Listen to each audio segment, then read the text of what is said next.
Make enough food for 4 days. Okay, let's get started. All right, so the first thing I'm going to do is boil some water. So here I have a pot with boiling water because I'm going to blanch my vegetables in it. I'm making a soup. Actually, I should tell you what we're making today. We're making a minestrone soup. We are also going to make bean confit, which will be really nice over salads or inside a pita bread for the kids' sandwiches. We are also making a coq au vin, which is a French dish where chicken is stewed in wine and tomato sauce. And then we're also making a ground turkey with green beans. It's a Vietnamese chicken. And then we'll also prep our fruits so that the kids have food and snacks for the week. All right, so this is so weird. Okay, all right, so first I'm gonna fill up some pot with water and wash my vegetables. So here I've got green beans.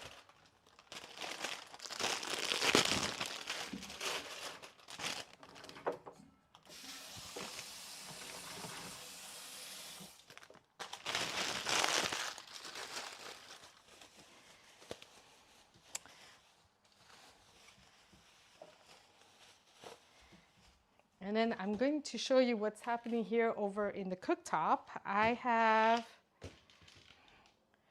a big pot of boiling water here.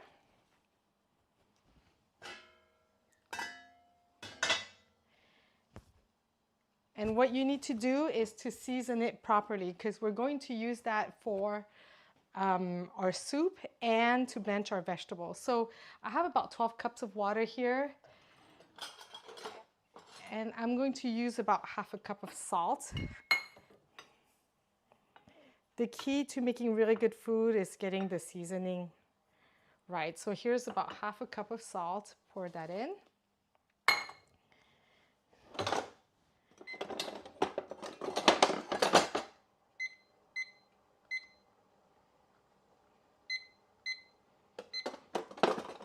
And then you probably cannot see me, so let's see.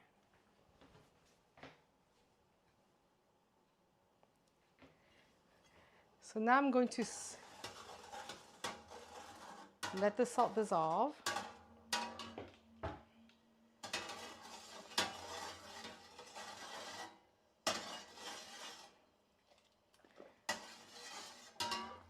Okay. And then this is what we did in class with the kids. Taste your water. It should taste like a salty stock. And we need enough salt to season all of our vegetables. So now what I'm going to do is I'm going to blanch my green beans.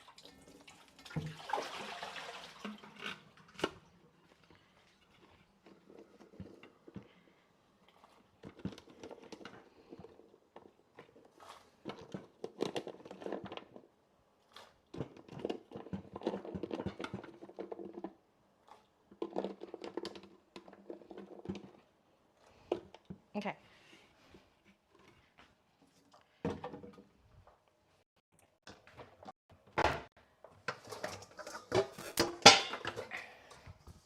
And then basically we're waiting for this to turn bright green.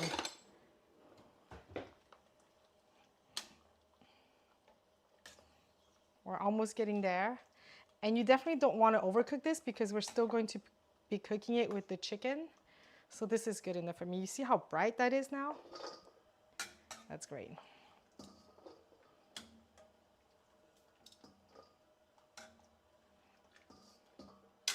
So we'll be using this pot to blanch all the vegetables that we need for today.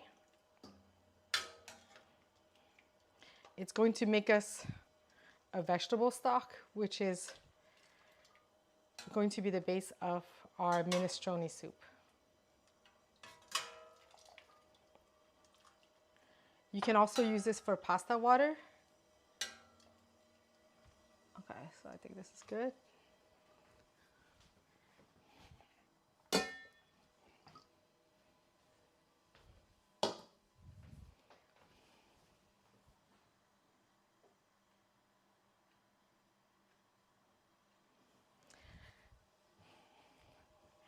All right, the next part is, so I'm gonna keep on washing my vegetables.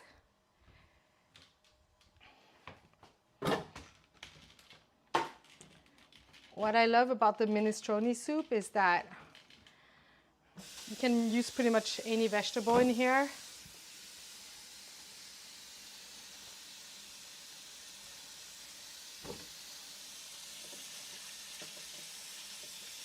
This is actually what I eat for breakfast. I want to start the day with fiber and protein. And by having this soup ready, you know, it's just a no-brainer. I know where to start, or I know what to eat, so I'm not gonna look for the junk. So I'll let this wash. Now we're going to caramelize onions. So I like to make a huge batch of caramelized onions because I'm going to use it for the soup. I'll be using it for the green beans, and I'll be using it for the chicken dish. So I'm going to turn on the pan. The key to making a really good caramelized onions is to go really slowly. So that's why we're starting this pretty early on.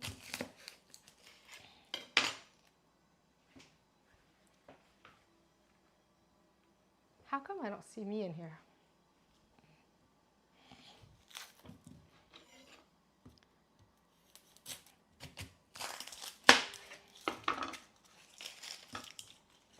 I'm going to get my composter.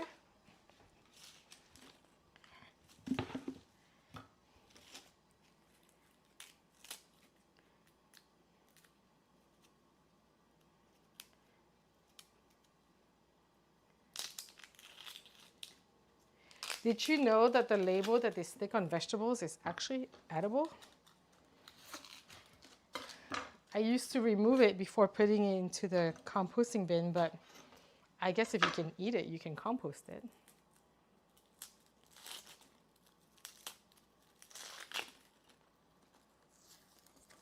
That's facing to point towards the dining table.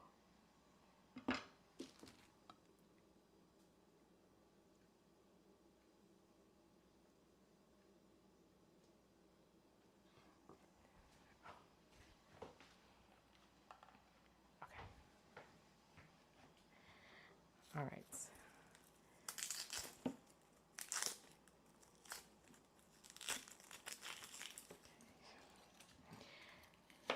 In a lot of restaurants, what they do is they make a lot of caramelized onions.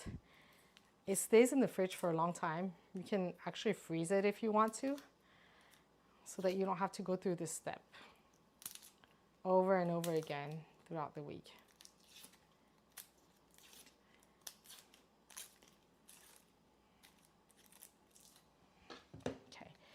So the most efficient way to cut is an onion. You see the lines here? We're gonna cut perpendicular to it, but not all the way, okay? This.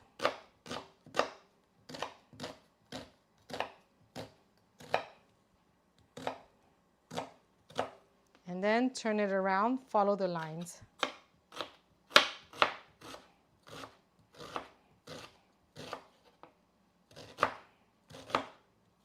And there we go, we've got diced onion. So keep on going.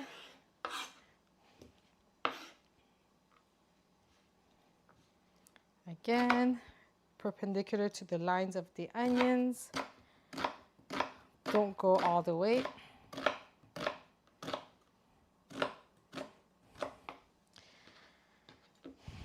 You know, one thing you really need to get if you have to cook, invest in a good knife. I've cooked at a lot of people's homes, and when you see the knife, you know exactly if they are good cooks or not. I think the misbelief is that, if you don't know how to cook, then you should just use a dual knife, which is so dangerous because you're at risk of chopping your hands, your fingers, and you have to exert so much work to chop it, right? But then if your knife is really sharp, then you don't have to work so hard. This knife is actually like an extension of my hand. And once you have a really good knife, you just keep it forever. This is actually my husband's knife. He got it in Japan. I love it. It's super sharp. So yes, invest in one knife. All right, so let's do this one.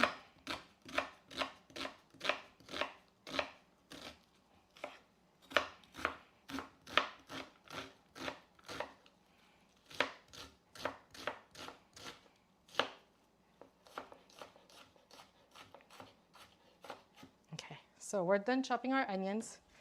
I forgot that onions make you cry. But then what happened is one time I was teaching the students at school how to chop an onion, and then they immediately all just started screaming because their eyes hurt. And I was kind of perplexed. I was like, I don't understand why this hurts so much. And then I realized I've got contact lenses, and so I don't get any of that sharp pain that the kids have to go through. Okay, so here's so it's a little smoky. It's okay if it's too hot. Take it away from the heat, let it settle down. You're the boss of this. And actually, we want really low heat for our onion, so I'm really going to let this cool down a little bit. While that cools down, I'm just going to drain the water from my broccoli and my carrots. Okay.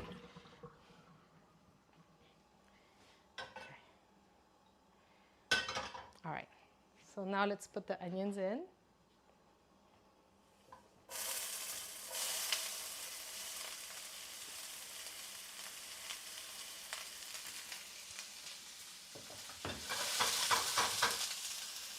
To get it started, I'm adding a little bit of salt.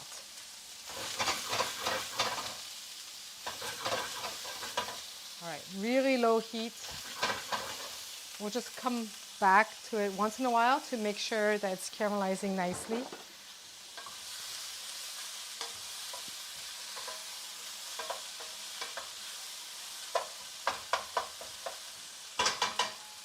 Okay, now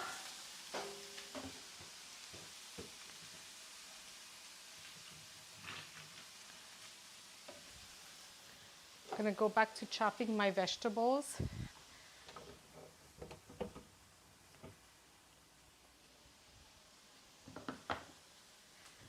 Broccoli, all this is for the minestrone soup. I'll need some garlic.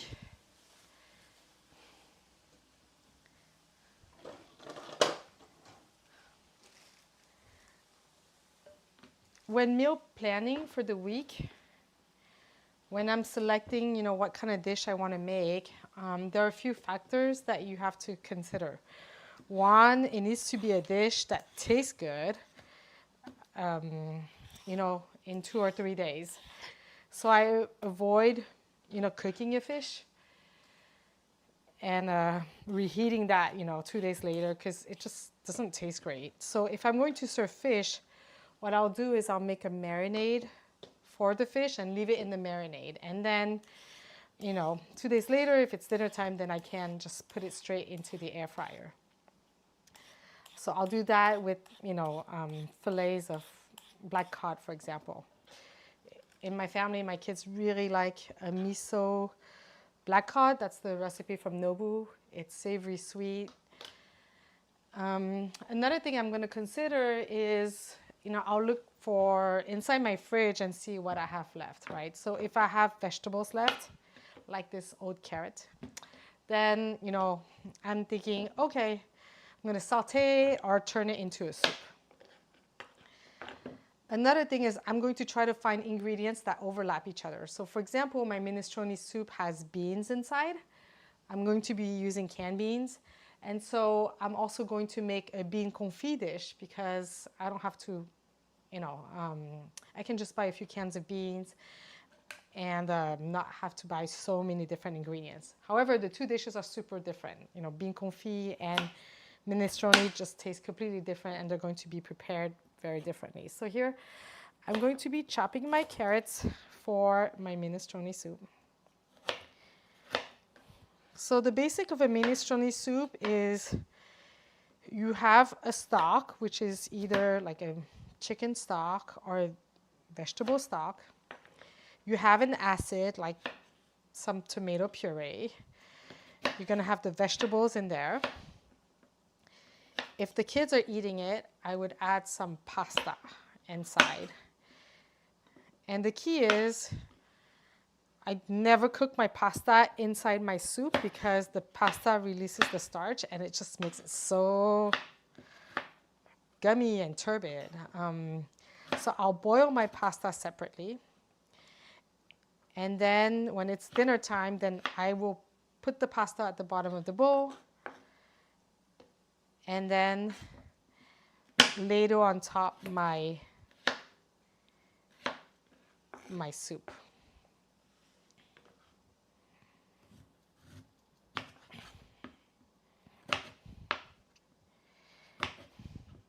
So yeah, today I had leftover carrots, leftover broccoli. I have some leftover cabbage.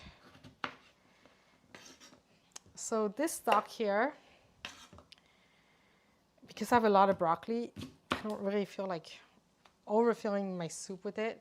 So actually, I'm going to use that for my broth, my vegetable broth here, to season it. So let's drop this inside. There we go. Let's check on our onions. Just low and slow. Don't speed this up or else it'll brown and it's just not going to be the same.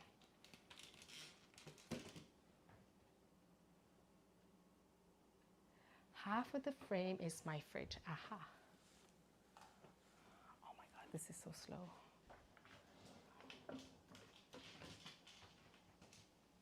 Okay, maybe this is going to be better. I don't understand why people can't talk into this thing. Okay, that's good now. I wish this was like Zoom where people could say something. Sorry, you're going to be stuck with my monologue. All right, so now we got sticks of carrots. We're just going to make little cubes. I've been batch cooking on and off for, let's see, at least 10 years. I used to work corporate, and the cafeteria at the bank was not great. And so every Sunday, like today, I would cook all the lunches and dinners for my husband and I. So if you came over to my house on a Sunday night, you would get like 10 lunch containers, 10 snack containers, and then, you know, in the morning, all we had to do was grab our boxes, put in our lunch bag, and go to the office. And then, I don't know, sometime a few years ago, I stopped batch cooking. Not sure why. And, you know, when my mom stayed with me a few months ago, she was like, you know, you need to start batch cooking again. One, I'm cooking for 90 minutes and I really don't need to cook anything besides reheating for the next 4 days. Two, I like my kitchen clean. And so it's great if you don't have to cook, right? The kitchen will stay spotless. 3, I think it's great because we have less food waste this way by making everything for Monday through Thursday. Friday, often we're eating out or whatnot. Saturday, sometimes we eat out. But then by Saturday, I'm really pushed to make sure that my fridge is clean so that I can start, the process again. So we got that broccoli stock can cook for a while. That's fine. Okay, so I'm gonna get a bowl and put my veggies in here.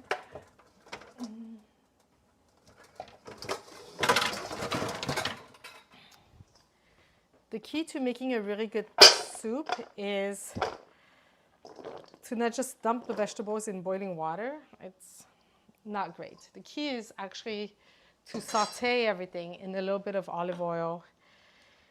Once you do that, you really enhance the flavor. And you don't have to do that for too long. I would say 2-3 minutes when you see that the vegetable is kind of getting a little cooked. And then you can add your stock and making your soup. So broccoli florets are going to cook really quickly. So I'm going to be adding this towards the end of my soup because I really don't want this to be soggy inside. However, the little stocky area, I can cook it at the same time as the carrots because this takes a while to cook. What I love about minestrone soup is that you'll get your fiber, you'll get your vitamins, and you'll get your protein. Sometimes I have it for dinner if the lunch meal was too heavy. It's great. And then, by putting the pasta aside, I don't need all that starch. So I'm okay just eating the vegetables and the beans. But, for my kids, then when I ladle the broth in, I'll put less vegetables for them. I'll put more pasta for them. And then that's a way to get picky eaters to, try a vegetable soup. They are really attracted to the pasta. So use the pasta to your advantage.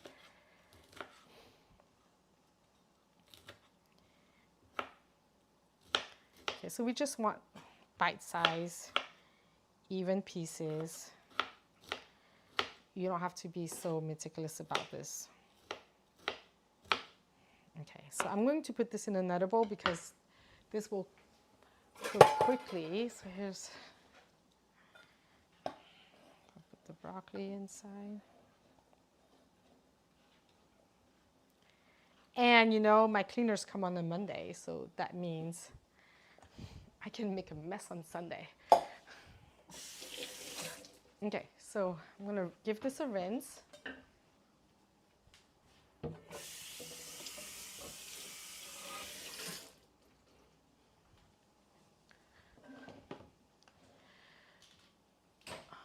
I'm kind of tired of chopping, so let's get the rice going. The key to making good rice is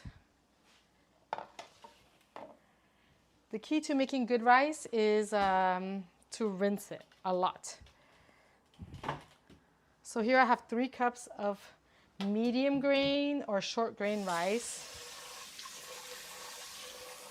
Swirl it to release the starch.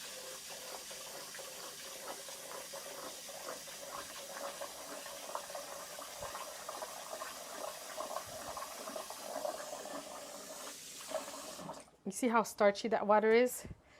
This has so much vitamins inside. If I wasn't on the live, I'd be going outside and watering my favorite tree with it. But let's get rid of it. All right, so that's first. Second, swirl.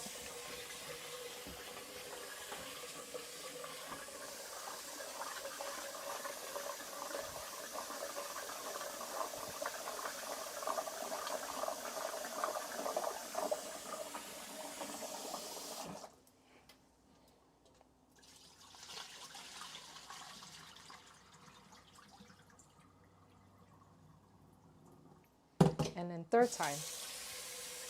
Make sure it's cold water.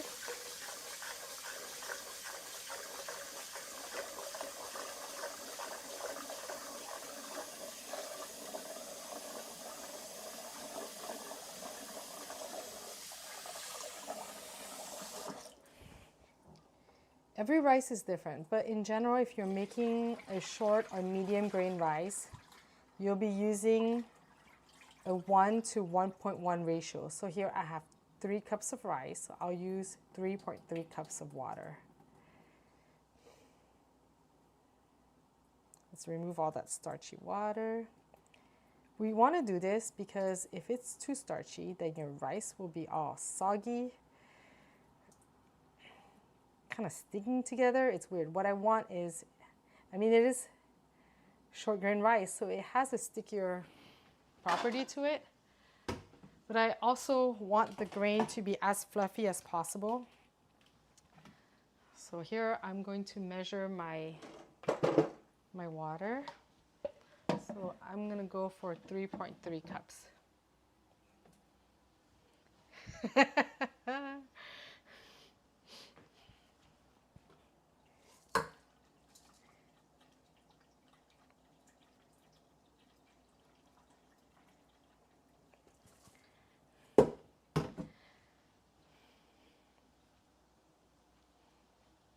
If you go to Japan, you have the option to buy rice with the husk still on. And what's really cool is that there's this like little machine there. So I need 3.3. There's a little machine there. You pass the rice through it and it just removes the husk of the rice. And so the rice is so fresh. And gosh, when they cook that thing in Japan, the aroma is so good. My God, you just want to eat a whole pot of rice. But then you're in Japan, so they only serve you like 2 tablespoons. Okay, so here's my rice. I'm gonna put it in my rice cooker. I'm not gonna turn it on yet. I'm going to let it soak for 20 minutes. It does make a difference. If you're in a rush, then you're in a rush. But if you have some time like me today, then do that. Okay, so, all right, I'm back to my onions. So I'm gonna give it start. So it's getting a little golden.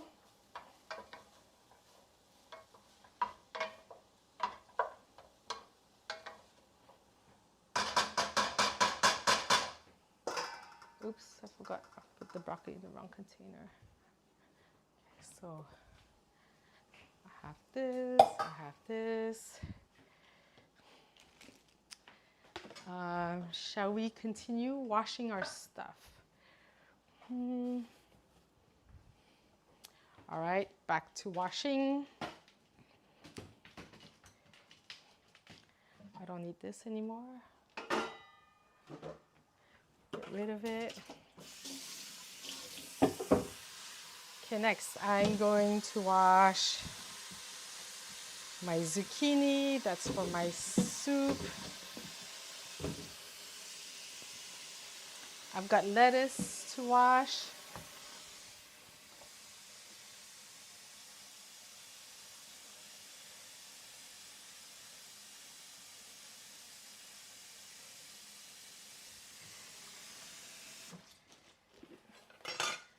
And then I have some mushrooms. So I'm going to wash this really quickly.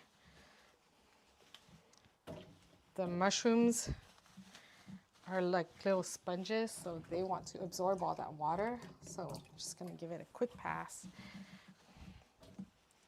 Okay.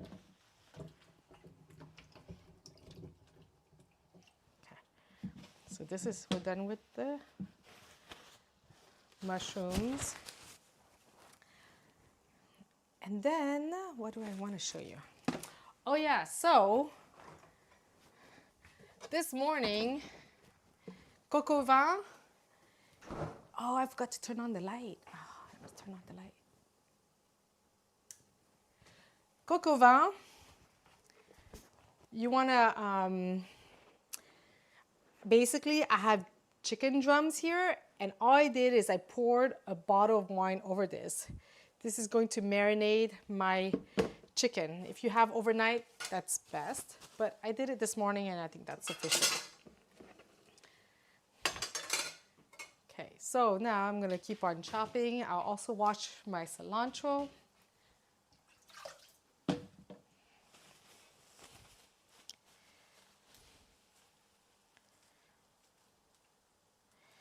To keep the cilantro as fresh as possible, I'm gonna spin them real well, wrap them in some napkins, and then put them in a Ziploc bag.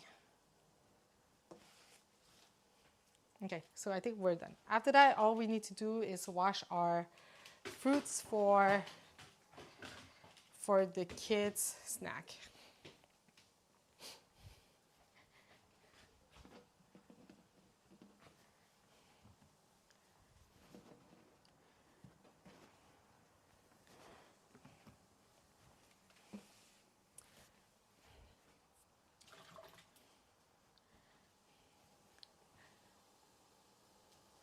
Okay, so let's see. I'm going to use my mushrooms. Actually, no, I don't want any in my soup. Mushrooms, a lot of people remove the stalk here. Can you see? Yeah. Remove the stalk here. I'll use it.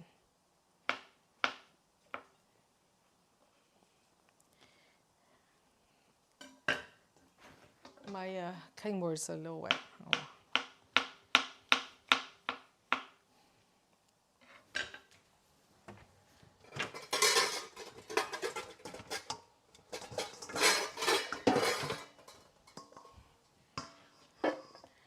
All right.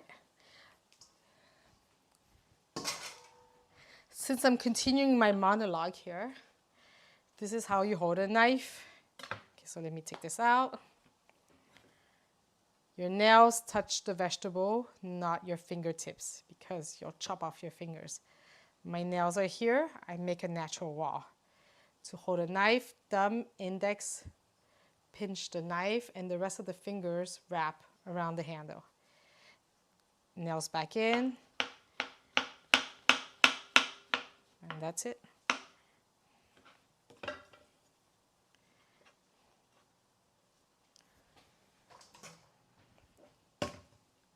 So when cooking mushrooms, the key is that they should not be soggy and full of water. We're trying to get a caramelization, so you want the pan to be hot.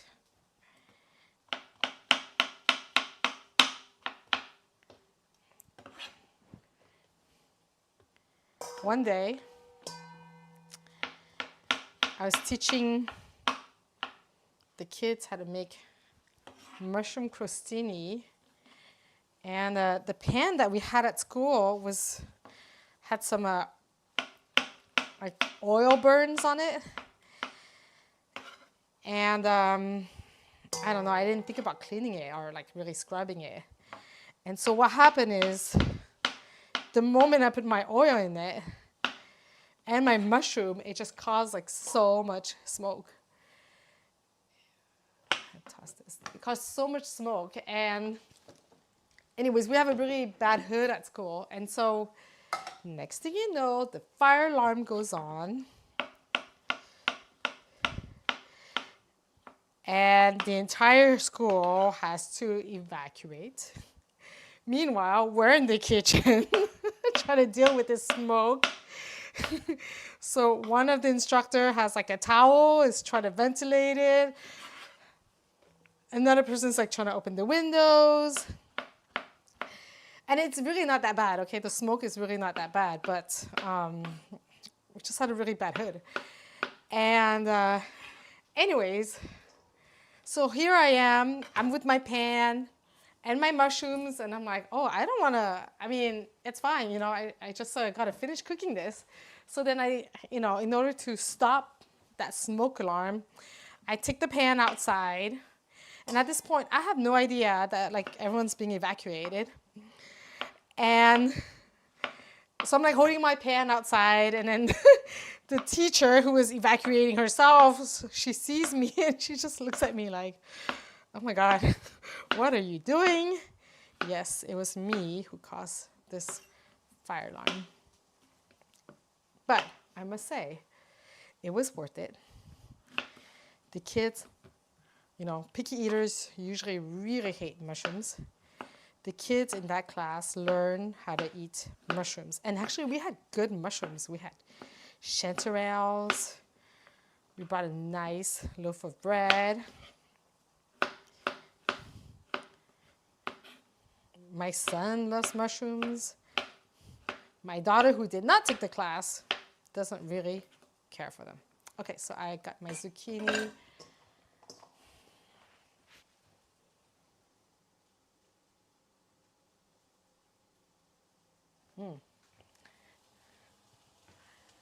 Okay, so we are done chopping. So we're going to spend the rest of the time in our cooking area. So let me know. I got the lights. I'm going to move out my knife.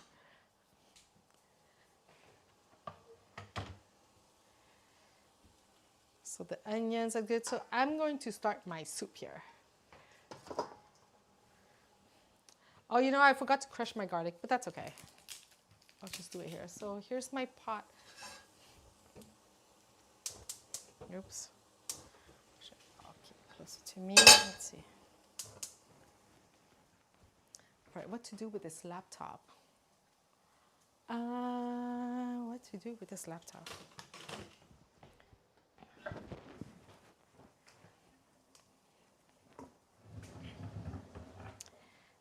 And then once my onions are also caramelized, then I can start making my chicken. Okay. So let's see how this goes. I'm going to put this.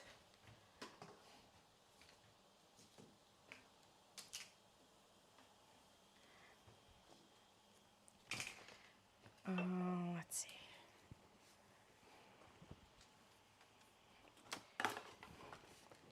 Okay, let me move my stuff. Okay, let's see. This is too dangerous. Let's see.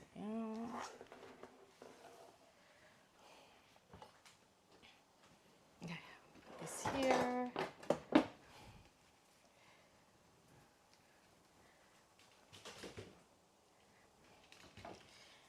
Put this higher.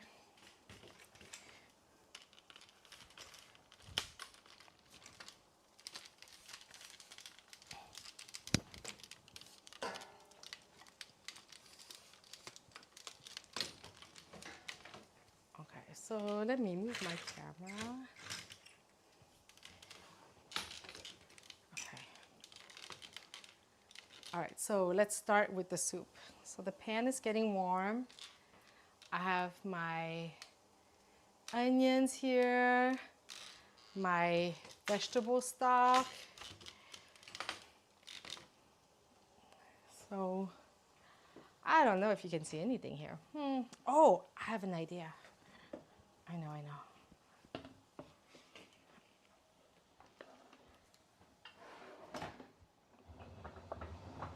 Okay, then you can see me from the side. How about this? Oh my God, my kitchen's a mess. Okay.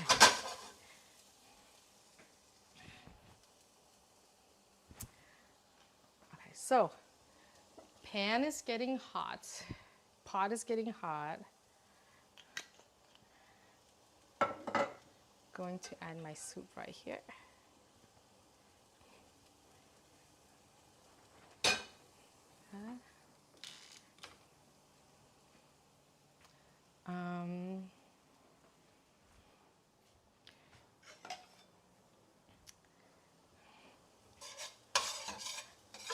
You see how nice this is getting? It's getting caramelized.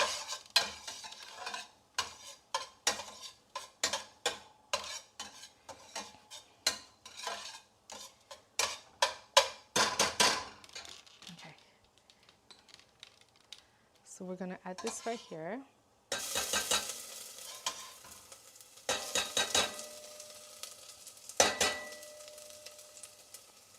So I have my onions in here.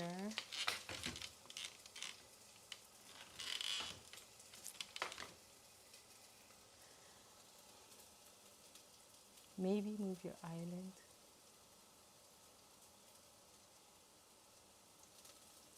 Oh yeah.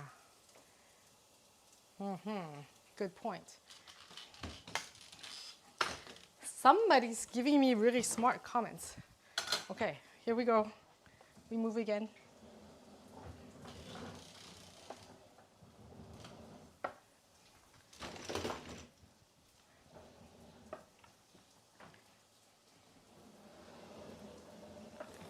Okay, so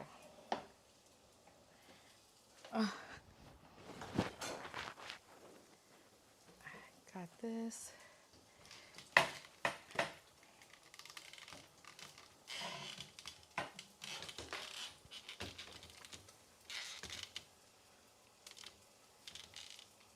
Okay, so this is wanting to get burned, so I'm gonna stir that. I'm going to add my carrots. Where are my carrots? Oh, carrots and broccoli stock.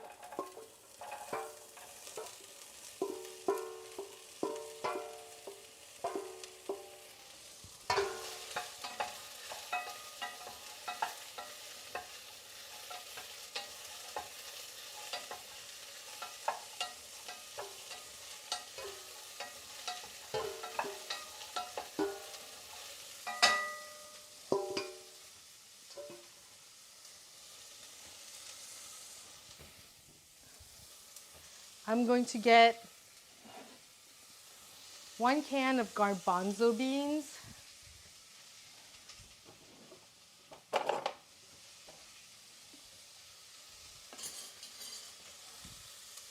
I love this can opener. I don't know where it's made, but I get mine from France. Look how small this is and how easy it is to open. I need to sit it somewhere, but anyways, let me just do it. Hold on.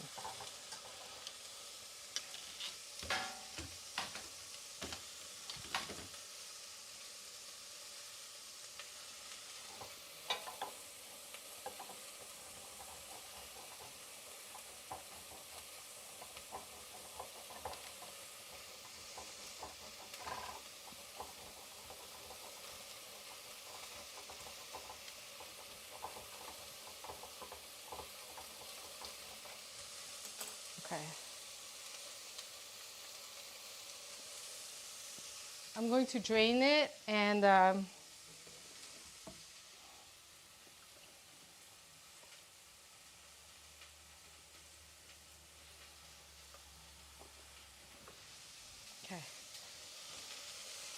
So my onions are getting some flavor.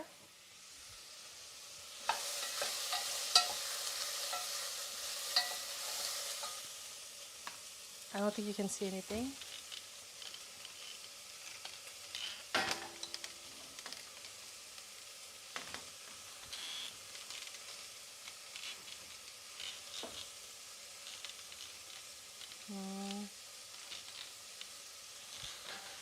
I am struggling with my camera. Okay. How about I do this? Okay, better. Okay. So it's a little dry. Add a little bit of oil. I'm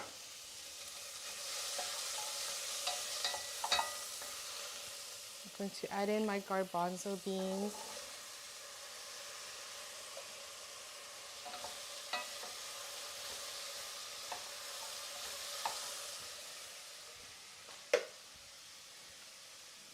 I also have some cabbage from the fridge. Let's get rid of that as well.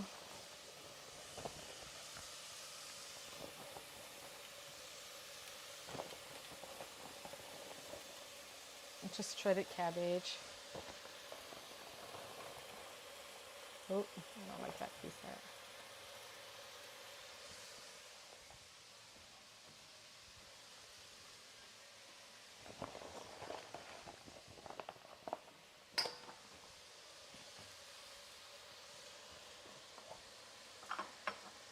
I have a can of tomato puree. This is important. You want some acidity in there. So now I'm going to taste again my seasoning water. It's been cooking for a while, so it might be a little too salty. Just give it a try.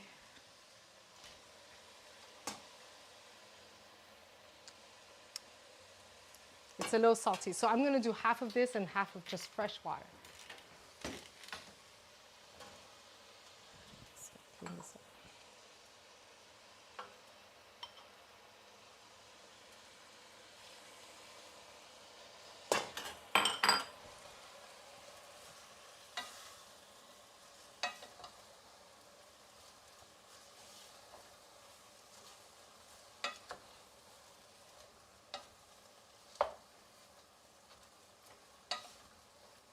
Usually I would have sauteed the cabbage a little longer, but I could see that my onions were wanting to get burned down there, so that's why I accelerated the whole water thing. Just clean out my bowl of tomato puree here.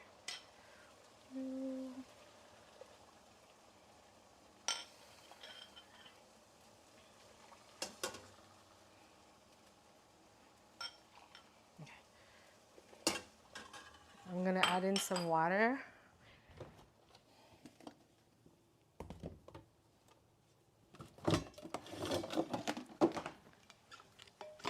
Just water here.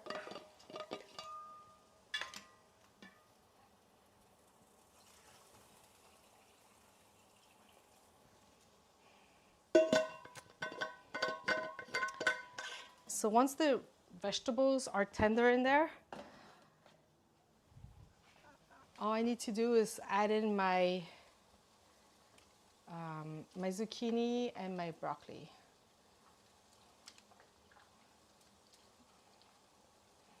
I want more broth or more water, so just fill that up. So the minestrone is pretty much done. We'll taste for seasoning later. I'm gonna leave this in the back because I need the front to keep on. This is hot. Turn off this one. Move this guy to the back. Okay, so we're just gonna let this cook slowly. We'll check for seasoning, but basically we don't really need to babysit this anymore. Okay, so we got our onions here.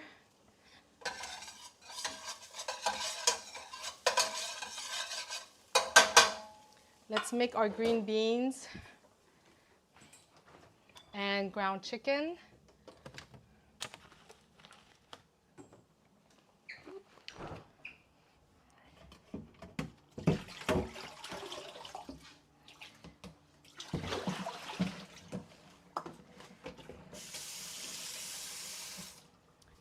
You know, actually, I'm going to cook my coq au vin first because my ground chicken is still a little frozen. So I need to let that thaw out a little bit. So I need half of the onions.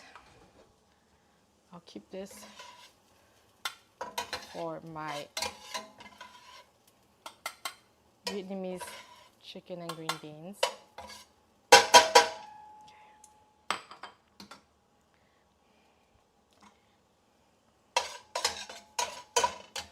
You know, actually, what I'm gonna do is I'm gonna take everything out because I want to, this is in my way. I don't really need this anymore.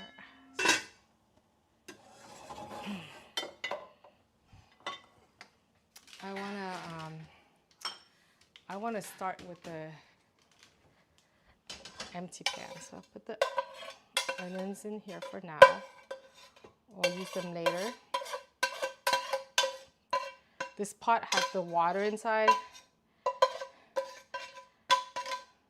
but I'm not concerned because we're re-cooking this. So concern. I was talking to a friend and I was telling her that she needed to batch cook. And then she was telling me that when she makes a soup, the stuff goes bad a day later. And what you have to be careful of is, once your food is prepared, you need to put it in a container where there's no water in it, right? It has to be obviously clean and ultra dry. Number two is, let's say my soup here, I'm going to add, let's say I wanted cilantro, like that kind of fresh stuff. I'm not going to add it to the soup unless that was part of the stock, but I will put the cilantro aside, and then when it's time to eat my soup, I'll reheat my soup and then add the cilantro on top. Because if, let's say the soup is cooked and then you add the cilantro, you turn off the heat, well, that cilantro has bacteria or whatever on it, and that will spoil your food. So once this is completely cooked, I'm also not going to put my mouth in and out and try this thing. I'm going to take another spoon.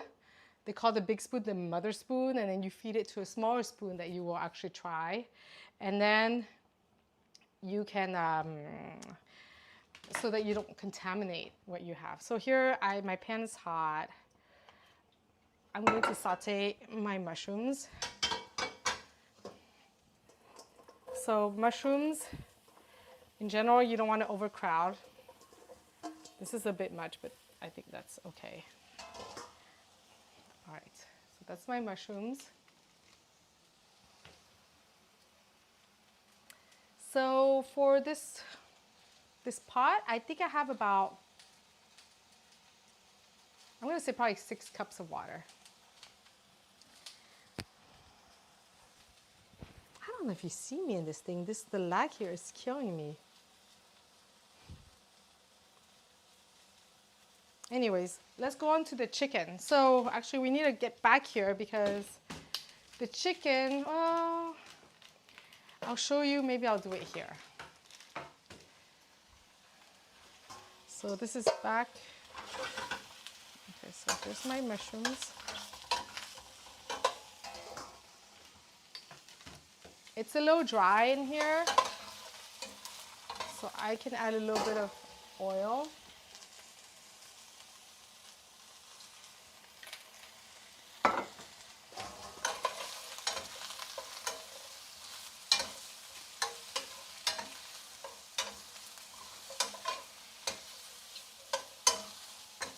Okay.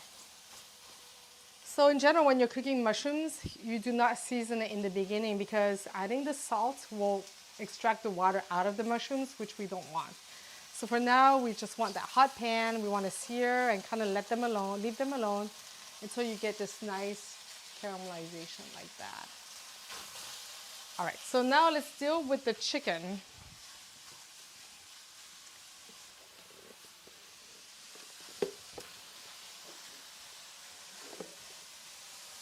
Leave this lid.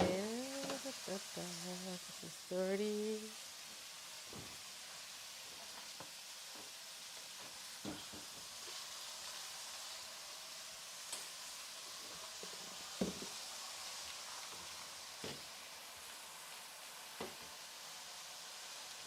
Okay, so here's the chicken in that wine marinade. I really want to so I'm going to take the chicken out. We'll use the wine later on, but for now,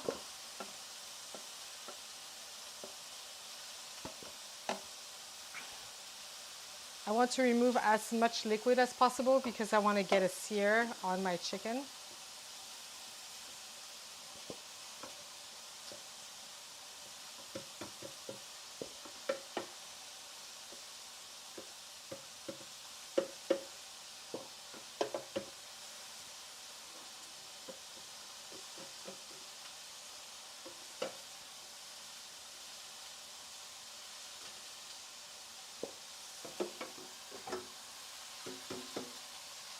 Okay, so we'll use this later.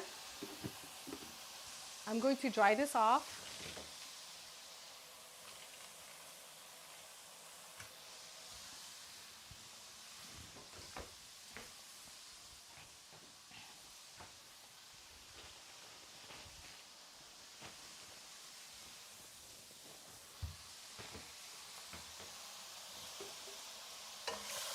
Turn this around. Okay, let's try this off. Usually I prefer to use a napkin, but this wine would probably stain it. So just using a paper towel.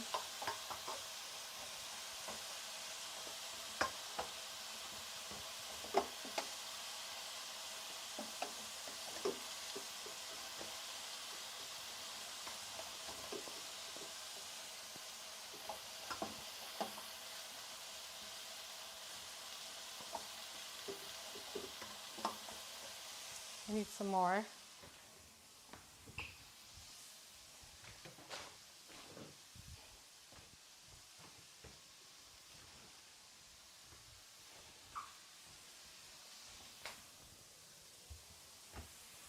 Okay, so this is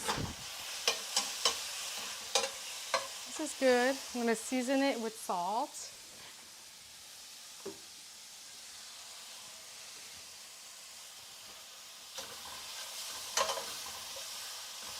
I'm gonna turn off the heat because this is done. Actually, I have an idea where to put this computer.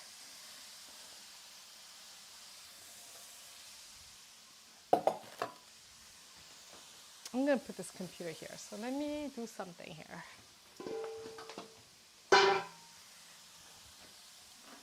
Let me move everything here. Oh, this is better. Yes, mushrooms, high heat. If it's too low, it'll just get really soggy and you're gonna get mushroom soup. Okay, I think this is a better setup. Okay. All right, mushrooms are done. Let's take them out.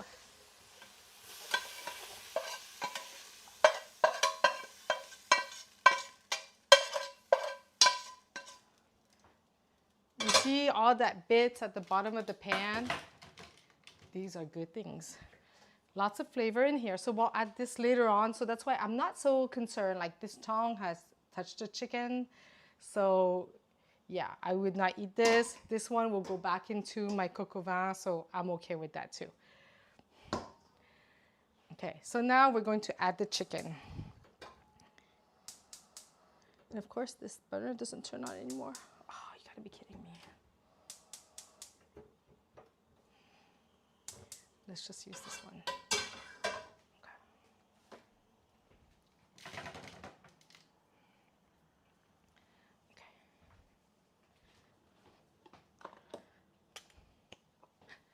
So I'm going to add a dusting of flour to my chicken. This will help it get caramelized.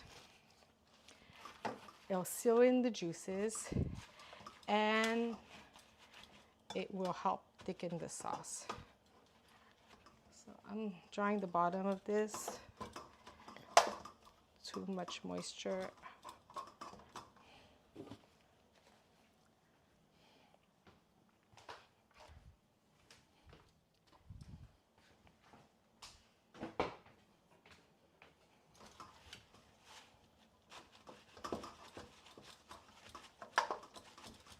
Okay, so now we add the flour.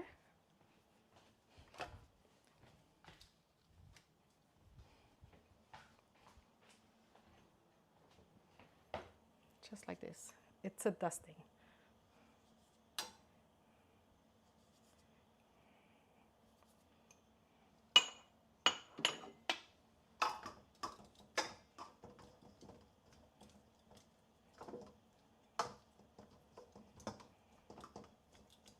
Okay, you see that? And then now I'm gonna add it to the pan. And it's getting hot. Put a little bit of oil.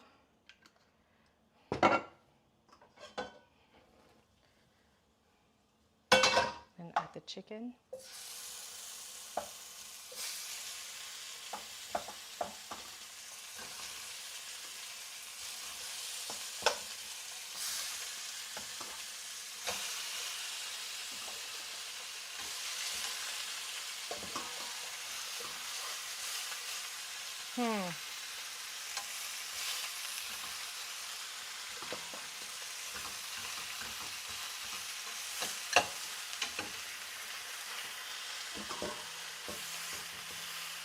Okay, this is done.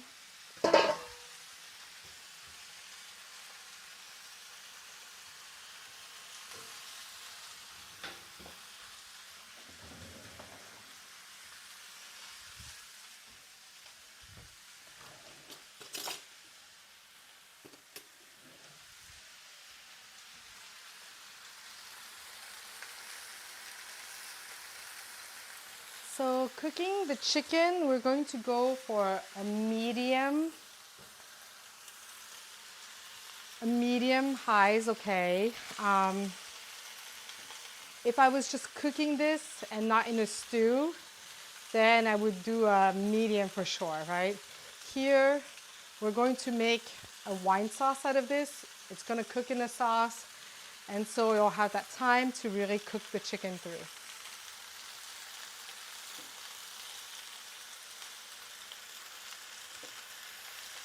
Let's try this soup. I'll give myself a little bit.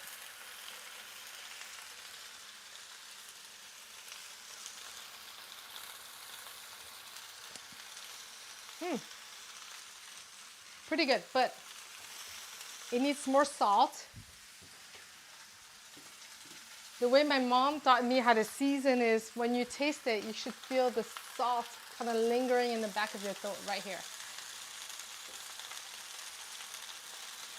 Another way, because seasoning is so important, another way is if you have someone at home, I do this with my child, I'll be like, hey, try the soup for me.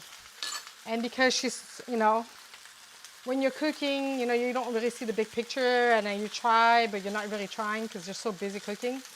Having someone neutral like that, just try it.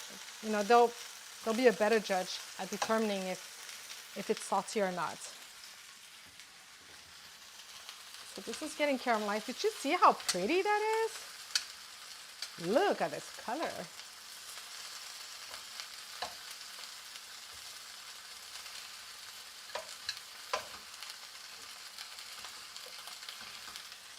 Okay, let me see if this one's back on. Oh, there, it's back on. Let's see. Medium high. I'm going to turn off this guy. So when this is nicely caramelized, I'm going to add the mushrooms back in, and then some bouillon, and then the wine. We're gonna skim.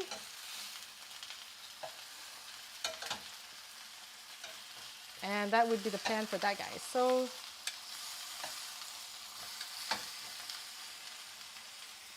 ooh, look at the caramelization.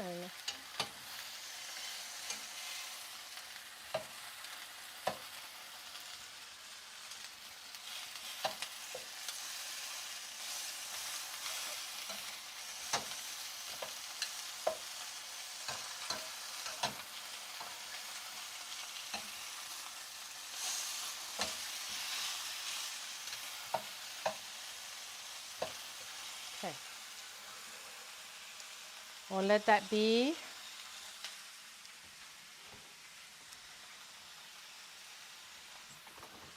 So French cooking, usually it involves some butter. So the way we're going to thicken up the sauce is butter, flour,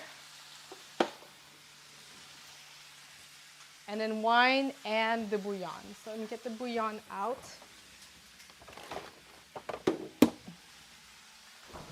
I use this. I've got my flour. Oh, where's my flour? And then I got my flour. There we go. So this will thicken up the sauce right there.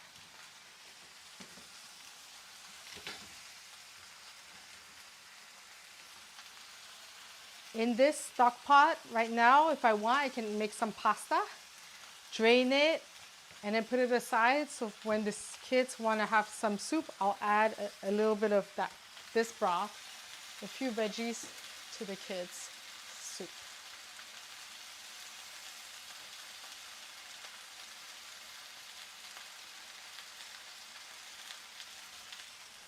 Okay, So now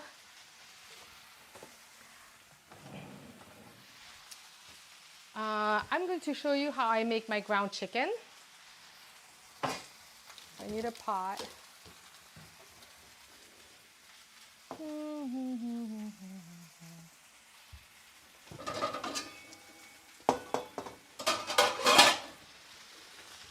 I'm just gonna use this pan. Let's put it here. Turn on the heat.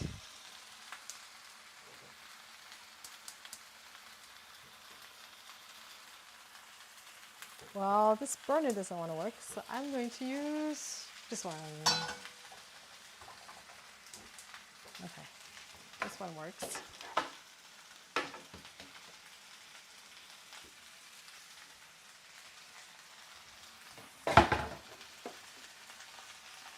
So for this, I need soy sauce, sake, fish sauce, and sugar.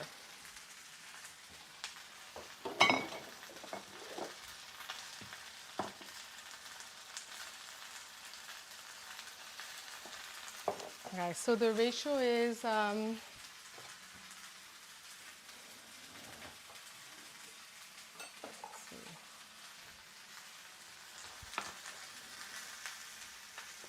for this you need about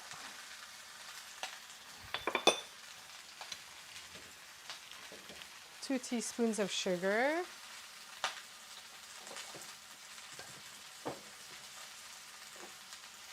some fish sauce, 1 tablespoon. Make sure you don't drop this bottle. Let's put it way back. And then I have 2 teaspoons of soy sauce. That's about 2. Okay. And then mix it.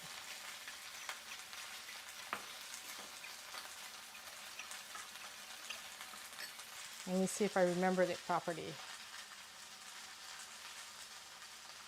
Oh, it's 2 tablespoons of soy sauce. Oops, 1 more tablespoon. Oh, and I forgot the rice vinegar. 2 teaspoons of rice vinegar. Yes, so the chicken is being cooked at medium high.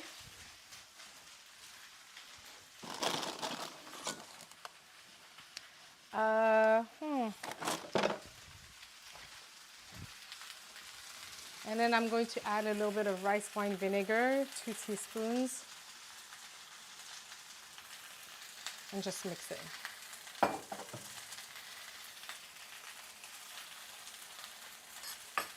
Okay, so now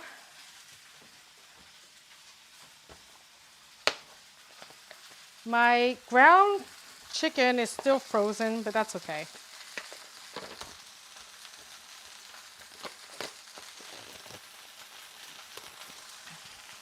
So put it in here.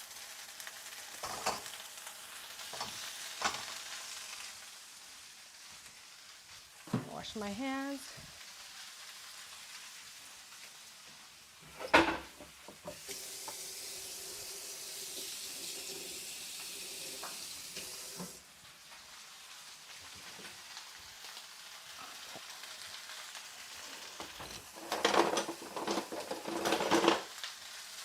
Add a little bit of oil.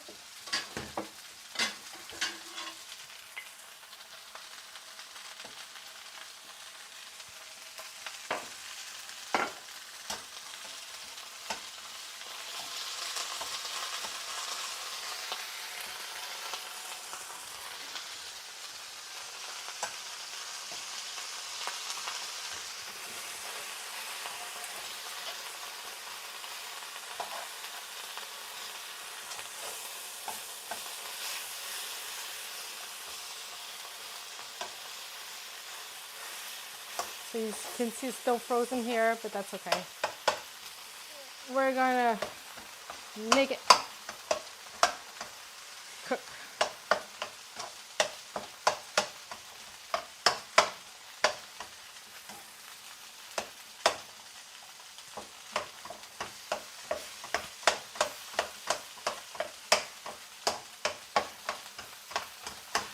Okay.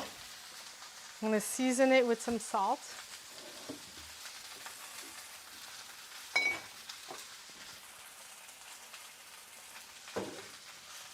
Let's go see the chicken. I think this is hot.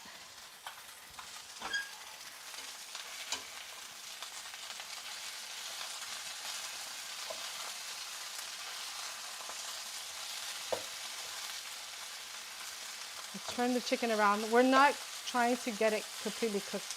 We're just trying to get some caramelization to get good flavor.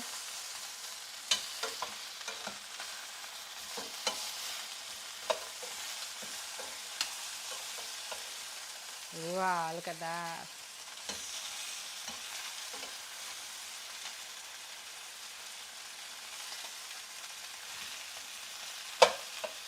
Put it in here. This guy.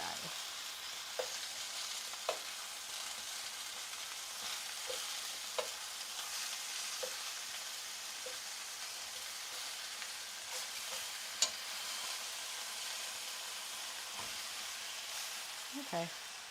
If you have some herbs from the garden for the chicken, like rosemary would be fine. Which one am I looking? I'm looking for, what's the one with the little leaves? I'm going to increase the heat to this, guys. I forgot the thyme. Thyme is good.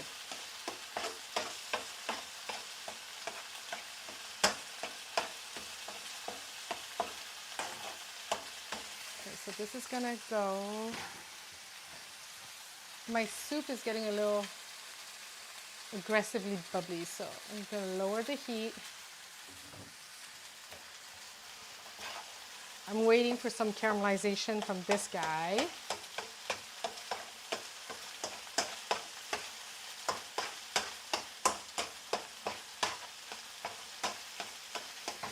Okay, I got 15 minutes left, so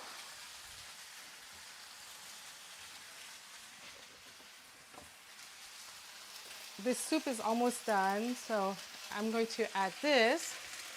I need this to cook through without being mushy.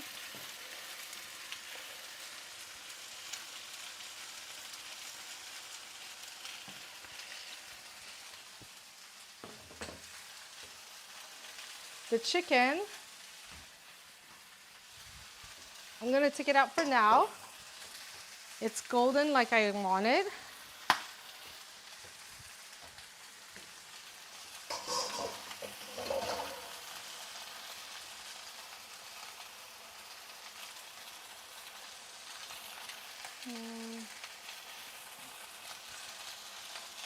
Let's take this out for a second.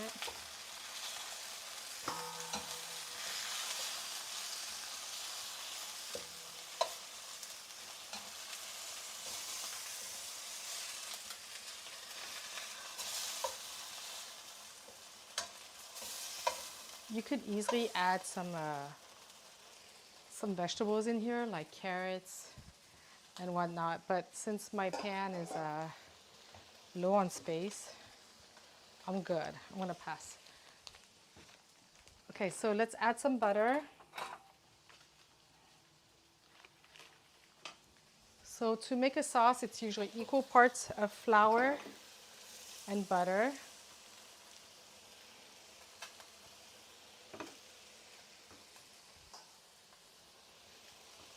Stir this around. Butter will burn very fast. We're making the roux here.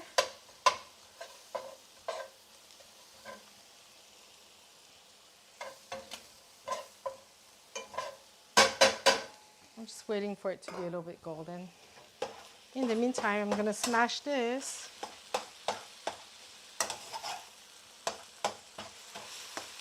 Starting to get a little golden.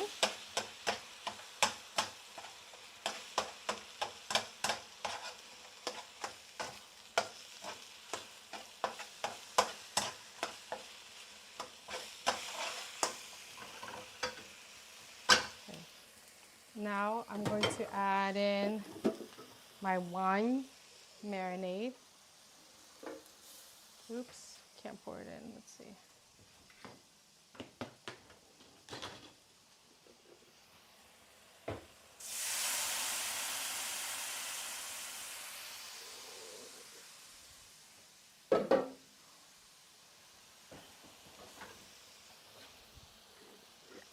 gonna add the bouillon.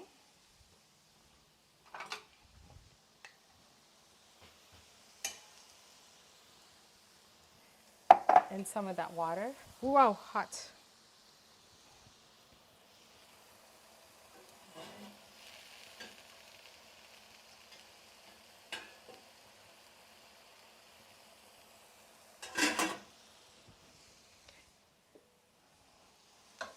Scrape the bottom of the pan, all the flavors there.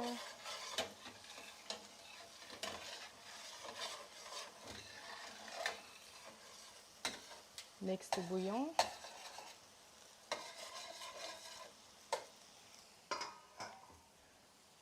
Add the onions. I'm gonna give it half.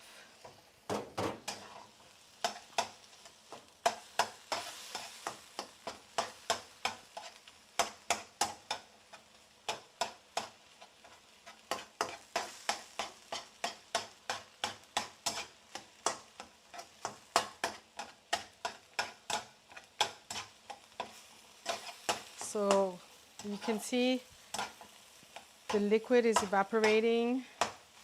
The sound is changing, so soon it's gonna get caramelized. So this is good. I'm gonna add the mushrooms back in. Okay, this is dirty now. And then I'm gonna add my chicken back in.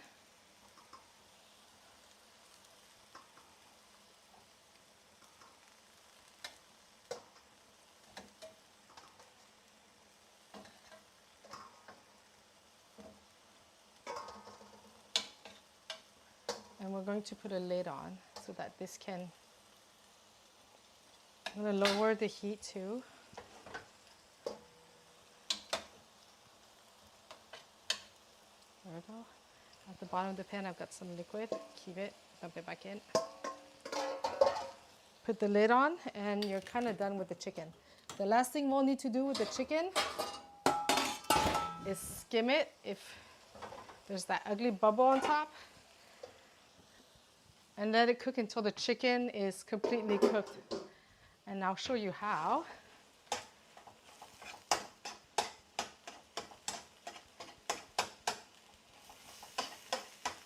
So this is getting caramelized. I can add some onions inside.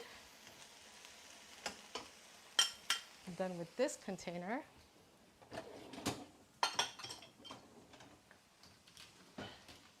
See if there are any questions. Good. All right, so I want some garlic in here, so I'm going to crush some garlic.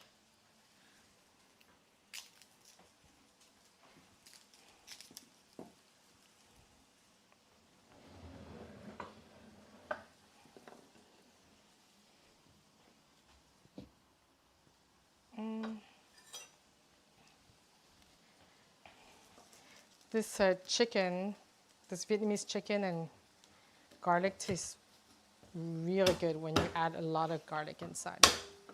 So be generous. You know what my mom does is she'll buy a lot of garlic, use a food processor, and mince it. And then she'll add a little bit of oil to it. And then she has a week's worth of minced garlic. I mean, because this step is time consuming. Another way is you mince it, you can freeze it like the way Trader Joe's sells it and put it into these little trays to make ice cubes. The only thing you need to know is when you make garlic, it burns. And so once garlic is added in, if there's not liquid in there, then you're going to watch it. Once it's burnt, it will taste bitter and there's really nothing you can do but toss the dish away. But you should really use garlic. My kid's teacher was telling me she was watching a documentary about the Blue Zone. And the conclusion was they eat a lot of garlic.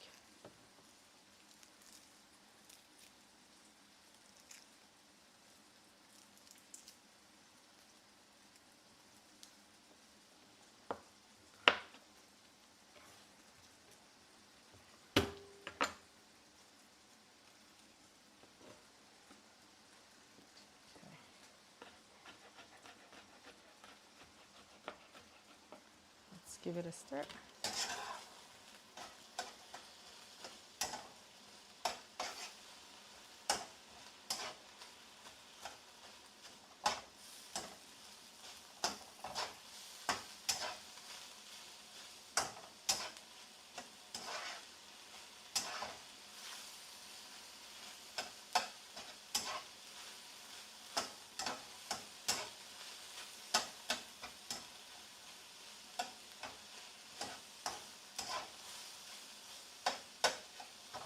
Okay, back to my garlic. You know, I forgot to add garlic to my coco vin, but that's okay.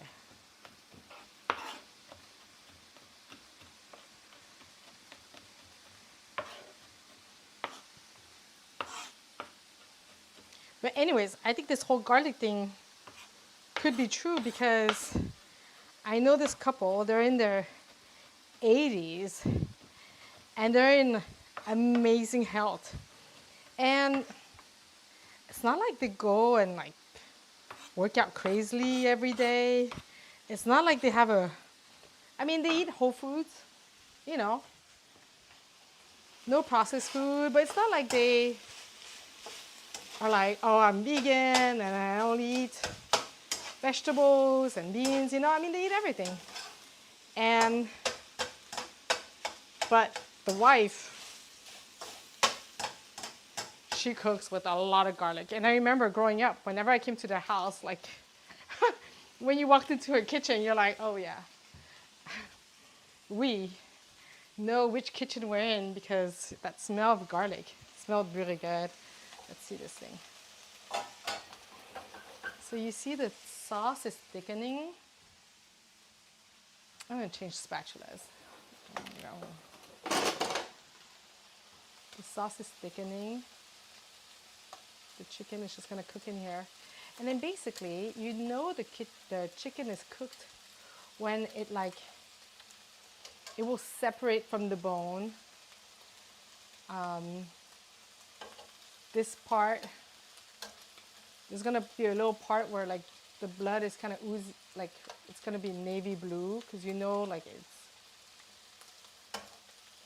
you see that? It's still red right there. It's gonna turn maroon when it's ready. So this is not cooked yet. Those buddies in the middle are going to cook faster. You see that? You see that? It's still red. We know this is not good yet. Okay, anyway, so we're just going to let this do its thing in. Okay, so this one's almost done.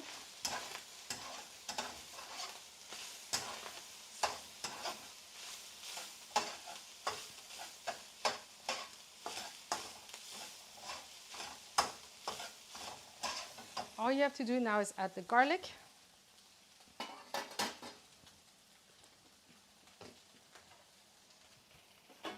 Oops.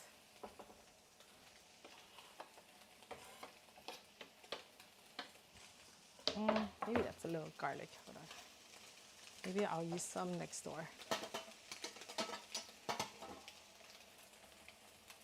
Take care of it later. Saute the garlic.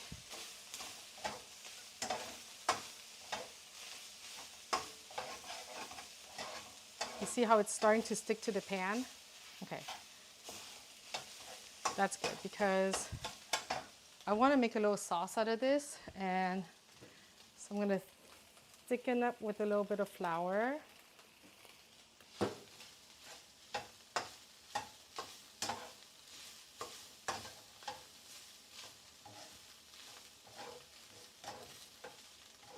You see that part? We want that off our pan into our sauce. Now I'm going to deglaze with cooking sake.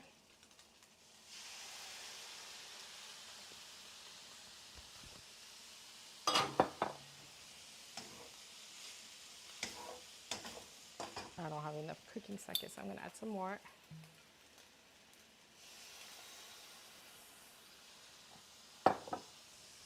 And then the green beans go in. You know what? I think I'm gonna cut the green beans in half like this so that it'll be easier for the kids to eat it. So my kids really love this dish, which is surprising because it has green beans. But the key is getting the seasoning properly. If it's seasoned properly, they will be asking for seconds, like thirds. If the seasoning's not okay, under seasoned, they'll eat it, but you definitely won't be getting thirds, you know. So this is cooked and cut into smaller pieces.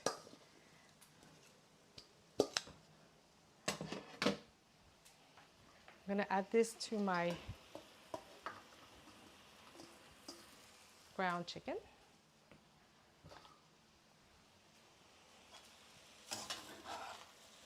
Give it a stir.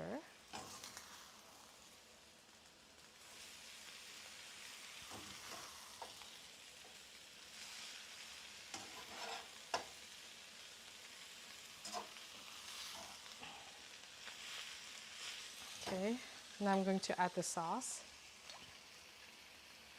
I feel like this would be nice if it was a little bit more liquidy. So I'm going to add a little bit of that broth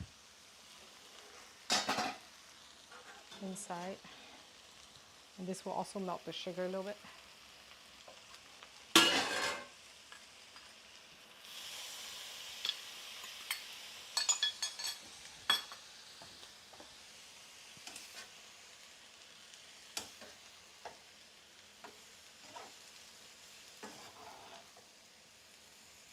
And just make sure the sauce goes all over.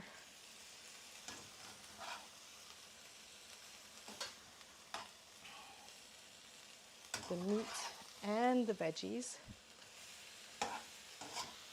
This is the reason why I did not completely overcook my green beans, because I knew that it would spend a little bit of time here.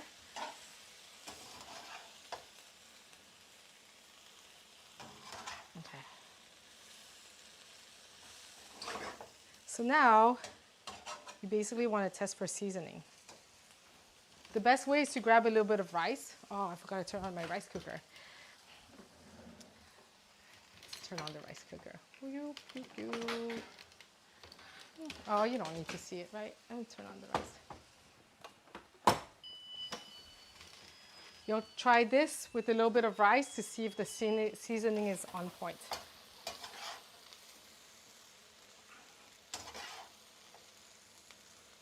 A little bit of shiitake would be really nice here. Let me just grab one.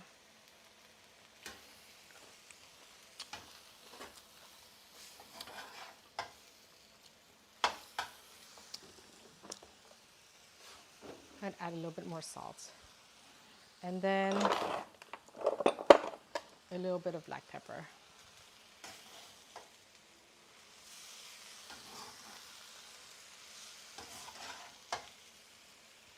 And this dish is done. Okay, we got the soup. Let's see how this goes. Oh yeah, I forgot to put my garlic in, so let's put it back in the bottom. I like the texture of this sauce. Do you see that? This is nice. So equal parts, equal flour.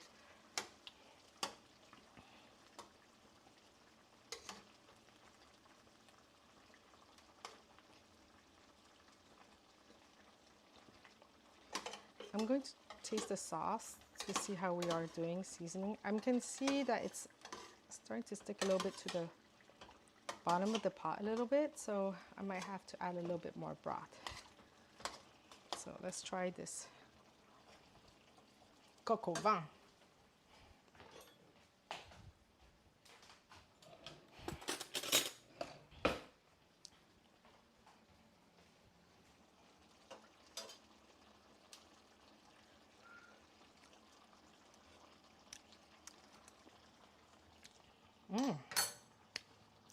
Pretty good. I think it's a little, maybe a little salty. I'm gonna add a little bit of that wine marinade into it.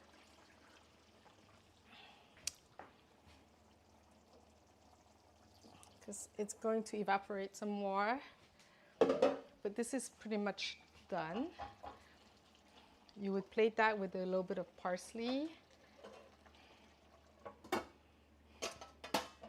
My soup. Oh, look at that.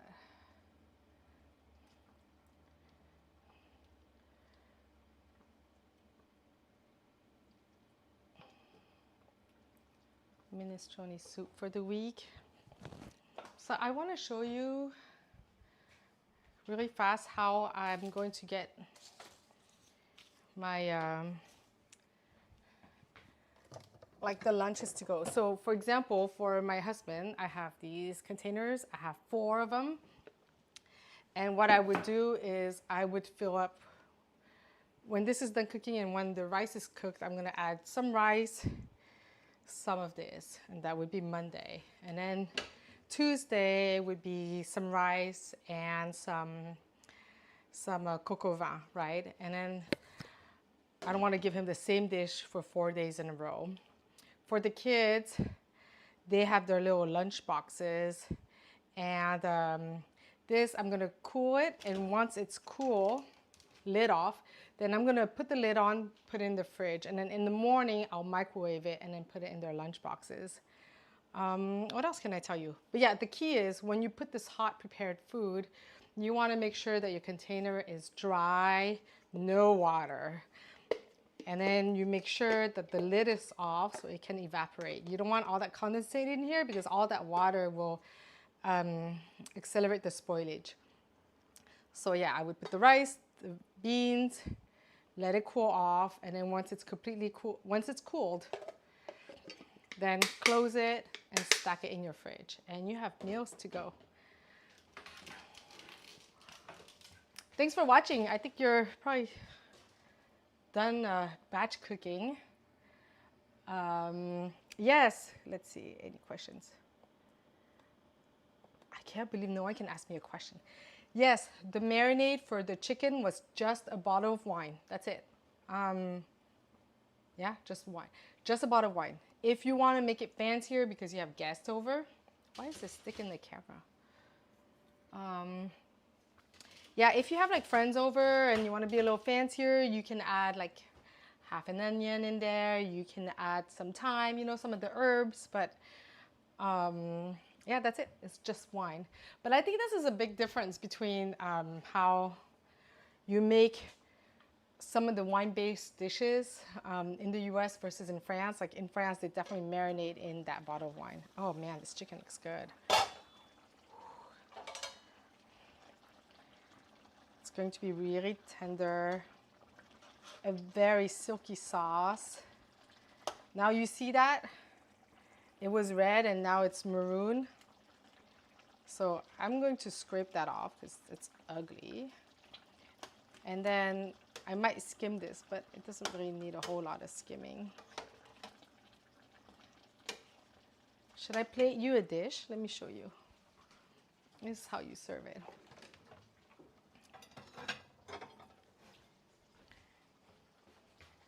If I had more space, I'd add some carrots in here. That'd be really nice. So here's a piece of chicken. Add that. Add some onions. You would add the sauce. In France, they'll eat this over like boiled potatoes, a little bit of parsley. Yum. All right. Thanks so much for watching. Thank you so much for watching. I hope I've demystified a little bit of batch cooking, and hope to see you again. Thank you. No salt. No salt? Nope, nope. When you're marinating the chicken and in the wine, there's no salt. It's just wine. 1 bottle of wine. Herbs if you feel like it, but that's all there is, because we, you can season the chicken once it's in the pan. You can, I'm gonna show you something without turning off my phone.